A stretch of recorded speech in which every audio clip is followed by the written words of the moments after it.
À la fin de cette vidéo, les amis, vous allez voir une petite vidéo. Je vais vous proposer une petite vidéo. C'est une opportunité en or à Bonapriso Douala, 560 mètres carrés à vendre, en plein goudron, plein Bonapriso. Donc, si vous voulez investir, à la fin de la vidéo, prenez juste les numéros de téléphone, appelez-nous, nous allons aller vous faire visiter le site. Les amis, l'échec a été total aux Jeux Olympiques de Paris. Le Cameroun a échoué lamentablement. Maintenant, on attend qu'on nous explique combien on a déboursé pour cet événement. On avait seulement 6 athlètes. Le Cameroun avait 6 athlètes. Et le ministre nous a fait savoir que c'était la qualité et non la quantité. Mais cette qualité-là a été incapable de gagner, ce ne reste qu'une médaille. Il dit, ce ne reste qu'une médaille. Et pas que les athlètes n'étaient pas bons, mais la préparation posait un énorme problème. Et les athlètes se sont prononcés dans ce sens. Prenons l'exemple de Emmanuel Essémé. Le ministre sur la CATV prononce le nom d'Emmanuel Essémé, dit que son ministère a déboursé de fortes sommes d'argent pour l'accompagner. Emmanuel Essémé se qualifie pour les demi-finales. TVC Monde lui tend le micro. Emmanuel Essémé parle de problèmes de financement.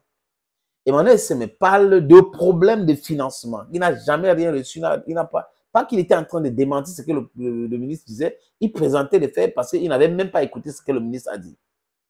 Comment il s'entraînait gratuitement à Sporting, il a commencé en France et autres, les amis.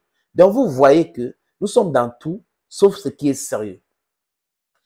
Je suis sûr que ce ministre disait ça en pensant qu'Emmanuel ne va pas dire quelque chose, les autres vont seulement accepter. Non, c'est révolu cette époque où les gens placent leurs diplômes sur la table, utilisent les diplômes pour communiquer en pensant, oui, on est ministre, on a été nommé, il doit faire très attention à moi. Emmanuel n'a rien à perdre. Je dis, les athlètes n'ont rien à perdre. Ils peuvent changer de nationalité. On a vu ça avec François Bago. Donc, comment un ministre va venir dire que on a aidé, on a donné de l'argent à tel ou tel athlète et l'athlète dit non. Il y a un problème de préparation. Même Linda Angounou dit exactement la même chose. Donc, l'argent que l'État a déboursé pour soutenir cet athlète-là est parti où? La délégation d'abord était obèse. Cet argent est donc parti où? That is the question. Somebody somewhere should answer. Et maintenant, l'échec maintenant. Vous voyez qu'il y a certaines personnes qui sont payées pour nuancer les choses. Ils sont en train de dire, oui, l'échec aussi incombe aux fédérations. C'est faux. C'est le mouvement sportif qui est concerné par les Jeux Olympiques. Et le ministre est le patron de sport dans ce pays. Vous ne pouvez pas être responsable de tout. Et quand il y a l'échec, vous refusez votre responsabilité. Non, c'est vous le responsable. Si ça n'a pas marché, c'est vous. Vous devez vous blâmer et les gens devraient vous blâmer. Donc, s'il y a l'échec à Paris, ou comme il y a l'échec à Paris, c'est le ministre. C'est au ministre. C'est pas venir nous dire c'est la qualité, non la quantité, on a déboursé de l'argent, on a fait ceci, on a fait cela. Le résultat, c'est où? Quand c'est l'heure des résultats, on dit non, non, ce n'est pas nous, c'est les autres. Non, il faut dire aussi que les autres ont leur part de responsabilité. Il n'y a personne qui a sa part de responsabilité là-dedans. C'est ceux qui refusent d'avoir un bon politique sportif au Cameroun, ceux qui devraient écrire, qui ont été recrutés pour le faire, qui ne font pas, qui passent leur temps à créer des conflits au niveau de l'Africa Volley, au niveau de l'Africa Foot, au niveau de l'Africa Golf, au niveau de l'Africa Rugby. C'est ceux-là qui sont responsables de l'échec. N'oubliez pas Kalkaba Mabo, parce que c'est lui aussi le responsable des mouvements olympiques au Cameroun, Comité national olympique. Donc, voilà des gens qui devaient répondre à cet échec-là. Mais l'échec, ce n'est pas une fatalité, les amis. Honnêtement, ce n'est pas une fatalité. Les échecs d'aujourd'hui préparent les victoires de demain. Mais quand vous regardez bien le Cameroun, les échecs d'aujourd'hui préparent d'autres échecs de demain. Parce que ceux qui sont autour du mouvement sportif veulent quoi? Veulent s'enrichir de façon illicite. Ce qui les intéresse, c'est l'argent. C'est l'argent de sport, c'est l'argent de football, c'est l'argent de basketball, c'est l'argent de volleyball, c'est l'argent de l'athlétisme, c'est l'argent de judo, c'est l'argent de rugby. C'est tout ce qui les intéresse, les différents voyages et tout cela. Mais avoir un planning, un bon planogramme, une bonne politique de sport, ça n'existe pas. Ça, ce n'est pas leur dada. Ça ne les concerne pas. Vous voyez un peu? Et voilà des gens qui passent le temps à payer des blogs.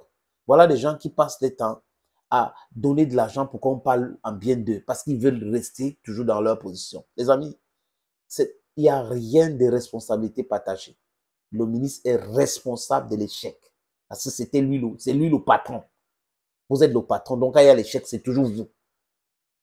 Thank you, friends. Les amis, je vous suggère de regarder cette petite vidéo. C'est l'opportunité dont je vous parlais tout à l'heure. À Douala, Bona, prise aux 560 mètres carrés de terrain à vendre en plein carrefour à Douala. Je répète, en plein carrefour à Douala, à Bona Prison. Thank you, friends, for watching. Watch this. Bye bye. L'opportunité, oui, c'est l'opportunité de vie pour certaines personnes. D'autres qui veulent investir et cherchent du terrain à Bonapriso ou à Bonanjo. Les amis souvent ont des difficultés et je vais trouver ça où, est-ce que c'est fiable, est-ce qu'il y a les documents nécessaires, il y a les titres fonciers. Les gens se posent ces questions-là. Les amis, voilà une opportunité que nous vous présentons. Le propriétaire de cet terrain nous a contactés et on a donc décidé de vous proposer cela. Si vous êtes dans la diaspora, vous êtes en Afrique, vous êtes au Cameroun pour être précis, les amis, et que vous cherchez à investir sur l'immobilier, vous voulez construire l'hôtel, vous voulez construire un centre commercial, voilà donc l'opportunité. Ce terrain se trouve à Bonapriso. À Bonapriso, et c'est bien placé, c'est en route dans un grand carrefour, comme vous pouvez le constater. Tous les documents, je dis tous les documents sont là. Il n'y a pas que non, on va aller chez non, non, non, non. Le titre foncier est là. Donc, si vous êtes intéressés, les amis, contactez-moi à travers le numéro qui s'affiche ou les numéros qui s'affichent à l'écran là. Et ça sera chose facile, facile de chez facile. Et on va aller vous montrer le terrain en question. Vous allez voir vous-même, peut-être avec les avocats, ça dépend de vous. Et après, nous allons discuter. On va discuter de tout. Les prix sont discutables, les amis. Donc, contactez-moi si vous voulez investir à Bonapriso et que vous étiez en train de chercher le terrain. Voilà donc une opportunité en or pour vous.